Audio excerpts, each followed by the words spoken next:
वर बसलेले आहेत, त्याचा नेमका विषय काय आहे? त्याचा नेमका विषय असा आहे की 5 वर्षापासून विद्युत कॉलनी येथे एक आदर्श विद्या मंदिर नावाची शाळा बोगस चालते, त्यात एकही विद्यार्थी नाही आणि तिथे मुख्याध्यापिका उज्ज्वला कुतुळेकर म्हणून आहेत. त्या फक्त तिथं 2 तास जाऊन बसतात, सह्या करतात आणि निघून जातात. त्यांना जो काही पगार होतो हा पगार सरकारी तिजोरीतून होतो आणि सरकारी तिजोरीतून म्हणजे जनतेच्या पैशातून होतो. म्हणून आपण एक जनतेची इथं हानी होऊ लागली आहे आणि त्यांना फुकट पगार जाऊ लागला आहे. म्हणून आपण इथं उपोषणाला बसलेलो आहोत. तुम्ही जे बोलताय की बोगस विद्यार्थी, त्या कशा प्रकारे तुम्ही कशावरून बोलताय की बोगस विद्यार्थी आहेत म्हणून? आम्ही त्याची सगळी माहिती काढलेली आहे, आमच्याकडे त्याचे सगळे पुरावे आहेत. वेळ आली की आम्ही पुरावे सादर करतो. शाळा रेग्युलर भरत होती की? शाळा भरतच नाही, विद्यार्थी एकही नाही त्या शाळेत. फक्त त्या मॅडम तिथं येतात, शाळेत बसतात आणि 2 तास बसला की सह्या करून निघून जातात. म्हणजे तुमचं डायरेक्ट आरोप आहे की तिकडे विद्यार्थी एकही नाही, मात्र शाळा सुरू आहे, विद्यार्थी नाही आहे तिकडे? हां, एकही विद्यार्थी नाही, फुकट बसून पगार घेतात.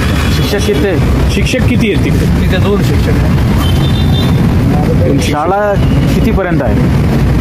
शाळा सकाळी 9 ते 1 पर्यंत आहे. वर्ग तुमचे 2 तास होते. वर्ग पहिली ते 4 प्राथमिक शाळा आहे.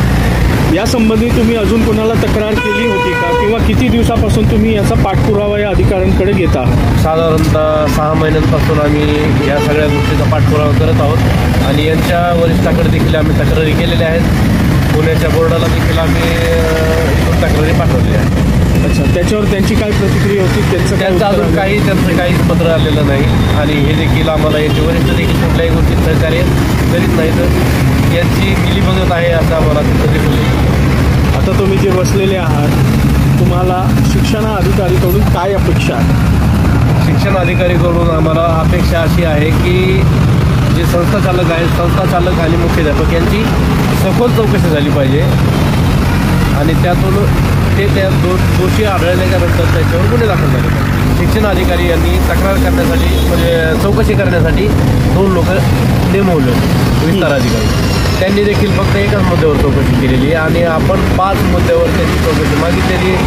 त्यांनी चौकशी त्या 5 मुद्द्यावर का केली नाही म्हणून त्यांच्यावर देखील कारवाई झाली पाहिजे असं आमचं म्हणणं आहे. 5 मुद्दे कोणते?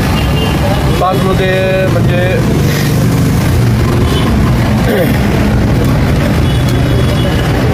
त्यांच्या आपण TC मागितले होते, आधार रजिस्टर मागितलं होतं, शाळेचे पेपर मागितले होते आणि निर्गमोताने देखील मागितले होते. पण ते आहेत अजून 5 मुद्दे.